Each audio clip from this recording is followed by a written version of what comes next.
Bonjour à tous et bienvenue encore une fois à cette émission L'Atelier. Émission spécialement conçue pour ceux qui réalisent que ce sentiment d'impuissance que tu peux avoir à chaque lundi matin ou à chaque début de semaine ou même à chaque jour devrait être quelque chose que on regarde et on se dit, you know what, I cannot accept that. Je peux pas accepter ça. Je peux pas accepter d'avoir un sentiment d'impuissance lorsque je me lève le matin, lorsque j'attaque ma journée et lorsque je termine ma journée. Je dois être dans une position où ce que je me dis, cette journée sera un miracle. Cette journée sera quelque chose de différent. Cette journée, je vais rencontrer de nouvelles personnes, je vais expérimenter de nouvelles choses parce que je sais qu'à l'intérieur de moi, il y a quelque chose de plus grand. Alors, guys, c'est ça le but de cette émission-là et de l'atelier, comme on l'appelle, c'est de pouvoir amener tout humain-preneur qu'on appelle, toute personne qui réalise qu'en tant qu'être humain, ils doivent prendre une certaine responsabilité pour pouvoir shaper, pour pouvoir dessiner un chef-d'œuvre par rapport à leur vie. Alors, si c'est toi, je te demande de rester branché pendant les prochaines minutes. S'il y a une capsule de 15 minutes pour tous ceux que peut-être c'est la première fois que vous nous écoutez. Alors, pendant ces 15 minutes-là, on va toucher différents sujets. Habituellement, c'est toujours un sujet spécifique qui amène toujours à réfléchir, qui amène toujours à pouvoir regarder les choses d'une différente manière et nous amener évidemment à pouvoir être des chefs-d'œuvre. Alors, guys, c'est pour ça que je suis là. Mon nom est Manfred Gentil. Alors, merci pour votre écoute et j'espère que vous allez trouver d'énormes bénéfices par rapport à cette émission. Alors, guys, depuis les dernières semaines, depuis, je pourrais vous dire, les 3 dernières semaines, je vous ai touché sur différents sujets par rapport aux différentes tendances qu'il y a. Des tendances comme par exemple les réseaux sociaux. Je vous ai parlé de la réalité hors sociale, qui veut dire cette réalité-là qui existe où ce que on réduit le plus que possible, et ça c'est une suggestion que je vous ai proposée, qu'on réduit le plus que possible la fausseté. Parce que maintenant, avec les réseaux sociaux, maintenant avec le faire voir, maintenant avec montrer sa nourriture, maintenant avec le fait que je rentre dans un jet, je dois montrer le jet, le fait qu'on veut tellement démontrer aux autres notre lifestyle qu'à un moment donné, on se demande qu'est-ce qui est vrai et qu'est-ce qui est faux. Et c'est pour ça qu'à travers les dernières émissions, je vous ai parlé par rapport à cette réalité hors sociale, cette réalité où ce qu'on remarque que c'est tellement rendu urgent de pouvoir ressortir la rareté du véritable et de réduire au maximum la fausseté. Alors, guys, s'il y a quelque chose qu'aujourd'hui je vais vous parler aussi, c'est un sujet que hier pendant que je regardais brièvement Tout le monde en parle. Euh, Cette émission-là, je crois que tout le monde le connaît. Tout le monde en parle le dimanche soir. Et à un moment donné, je crois que c'était Corneille qui a donné une certaine intervention. Et dans son intervention, il a dit quelque chose qui a grâce mon esprit, qui a capté mon esprit. Et je me suis dit que, you know what, je vais en parler aujourd'hui. C'est quelque chose de très subtil, c'est quelque chose de très qui n'est pas resté dessus, mais je me suis dit que c'était important que je vous en parle aujourd'hui. Il a parlé, et je crois que tout le monde qui écoute, vous connaissez Corneille, Corneille qui est un artiste assez connu au Québec et dans la francophonie. C'est un Rwandais d'origine. Et à travers l'émission, il parlait par rapport à son passé, à ce qu'il a vécu, le génocide de 1994, où ce qu'il y a eu deux tribus qui se sont entretuées, ça a coûté la vie d'1 million de personnes et plus, qui était vraiment une atrocité incroyable. Puis lui, il l'a vécu, il était présent, il a perdu des membres de sa famille. Fait qu'il parlait de ce genre de choses-là. Et après, à un moment donné, il a parlé par rapport à une certaine réalité, même au Québec, qui est présente. À un moment donné, il parle par rapport aux Somaliens qui, lorsqu'il était au Rwanda, à un moment donné, il y avait eu une certaine guerre civile en Somalie, puis il y a des gens qui sont venus, des Somaliens qui sont venus au Rwanda pour se réfugier. Et il a précisé quelque chose. Il a dit que nous, en tant que Rwandais, quand on était là, on regardait les Somaliens, puis on se disait, même s'il y avait une maman avec 2 enfants qui serait venue chez eux pour pouvoir rester, ils les auraient pas hébergés. Et il a dit, même au Québec, si par exemple l'étranger, l'autre, viendrait et resterait chez moi, voudrait rester chez moi, c'est pas vrai que on serait super ouvert à pouvoir l'accueillir. Et lorsqu'il a dit ça, ça m'a fait réfléchir. Et ça m'a fait réfléchir par rapport à l'autre. Par rapport à l'autre. Et c'est de ça que je vais vous parler. L'autre. Lorsqu'on parle de l'autre ici, on parle souvent de quelqu'un qui est différent de toi. Différent de toi, que ce soit par rapport à ta religion, que ce soit par rapport à ta race, que ce soit par rapport à même ton sexe, que ce soit par rapport à ta position politique, que ce soit par rapport à ton statut social, par rapport à ta situation économique. C'est souvent quelqu'un qui est différent de toi. Mais quelle perception qu'on a par rapport à cette personne-là? Quel regard qu'on a par rapport à une personne qui ne réfléchit pas de la même manière que moi, qui ne pense pas de la même manière que moi, qui n'étudie pas les mêmes choses que moi, qui n'aime pas les mêmes choses que moi? Quel regard qu'on a par rapport à cette personne-là? Et le plus que je regardais ça, le plus que je pensais à ça, le plus que je me suis dit, mais c'est vrai, moi-même, personnellement, comment que je regarde l'autre?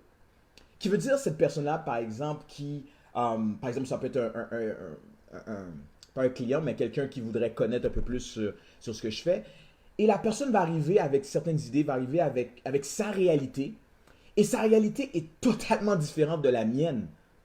Mais comment que je regarde sa réalité? Est-ce que je regarde sa réalité d'un point de vue où ce que moi, je vais être là pour te montrer quoi faire? Ou est-ce que je regarde sa réalité en se disant, you know what? Ta réalité et ma réalité, on va essayer de trouver une symbiose et on va essayer d'aller de l'avant.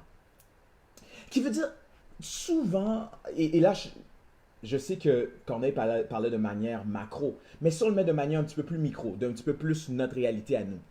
Comment qu'on regarde l'autre? Comment que tu regardes, par exemple, la personne lorsque tu vas dans le métro et c'est une personne qui est juste en train de lire ou bien qui est juste en train de faire des affaires, puis que toi aussi, tu es juste en train de faire des affaires. Est-ce que tu regardes l'autre comme une personne qui, tu sais, cette personne-là, c'est mon frère, là. Ou bien cette personne-là, c'est ma soeur. On sort peut-être pas de la même mère, mais on sort de la même source en tant qu'être humain. Est-ce qu'on regarde cette personne-là en se disant, hey, derrière cette personne-là, peut-être, là, il y a une réponse à une solution. Et c'est ça que j'ai remarqué souvent lorsque je parle à un étranger, lorsque je pose une question à une personne que j'ai jamais connue, puis là je commence à avoir une discussion avec cette personne-là, tout d'un coup il y a des choses que la personne m'apprend que j'aurais jamais imaginées. Il y a une richesse dans l'autre. Il y a une richesse dans l'étranger. Oh oh, il y a une richesse dans l'inconnu. Lorsque tu ne sors pas des zones battues, lorsque tu ne sors pas des sentiers battus, ou ce que tu restes juste dans ta zone confortable, dans ta zone où c'est toujours pareil, c'est mot, c'est juste ma même gang. Ce qui arrive, c'est que tu n'es pas capable d'extraire une certaine richesse que possiblement tu n'aurais jamais pu goûter. L'autre, derrière l'autre, il y a une richesse. Derrière l'autre, il y a une réponse à quelque chose que peut-être tu n'aurais jamais eu avec les gens que tu es habitué. Derrière l'autre, il y a une nouvelle manière de voir. Derrière l'autre, il y a l'amour. Why not? Derrière l'autre aussi, il y a un miroir. Et ce miroir-là, c'est de se voir nous par rapport à l'autre. Parce qu'il y a une réaction que tu as par rapport à l'autre qui démontre qui que tu es réellement. Oui. Il y a une manière que tu vas agir par rapport à un autre, où par exemple l'autre va te dire quelque chose, et la manière que tu réagis démontre, oh, c'est ça que j'avais chez moi. La manière que tu fonctionnes avec l'autre démontre qui que tu es souvent. La manière que tu regardes l'autre démontre ce qui se passe souvent in your mind. La manière que tu traites l'autre démontre, mais est-ce que, pour de vrai, je suis correct? Est-ce que j'ai de l'amour?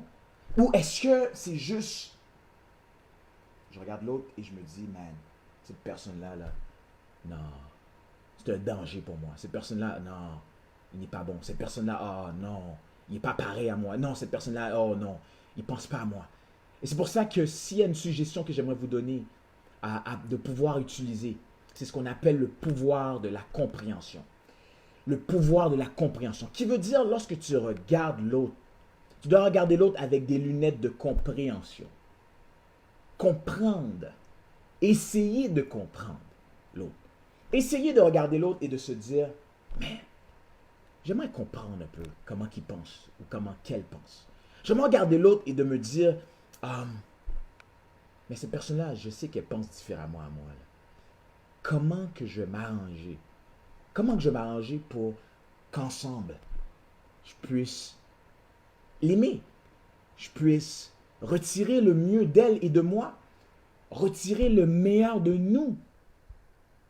Vous savez, il y a tellement de guerres qui auraient pu être évitées si on essayait de comprendre l'autre. Il y aurait tellement de divorces qui ne seraient jamais arrivés si on essayait de comprendre le point de vue de l'autre. Des fois, moi-même, dans mon propre couple, je ne vais pas rentrer dans les détails, mais même dans mon propre couple, si je n'essaie pas de comprendre ma femme ou bien de comprendre les choses qu'elle aime ou qu'elle n'aime pas, comment que je peux m'améliorer en tant que mari? Je vais m'aller plus loin, même mon fils, qui a à peine 2 ans, si je n'essaie pas de comprendre même le regard d'un bébé, là, ok, qu'est-ce qu'il aime? Est-ce qu'il aime juste regarder, il aime juste jouer dans l'iPad ou bien il veut avoir du fun ou bien il veut connaître différentes choses?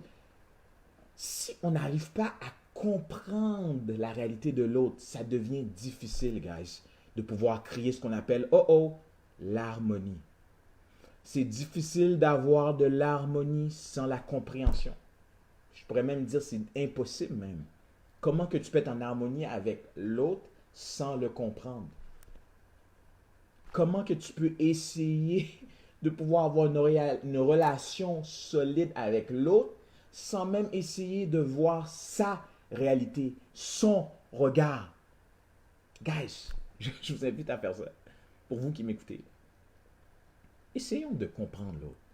Essayons de voir. Parce que surtout quand tu es un travailleur autonome, ou un travailleur autonome, ou même un employé, un salarié, pensez bien à ça, là. Toi qui vas travailler ce matin, qui vas aller au métro, puis tu vas prendre le métro, tu prends ton véhicule et tu vas dans un lieu et tu vas extérioriser ta productivité et tout. Mais pourquoi tu fais ça?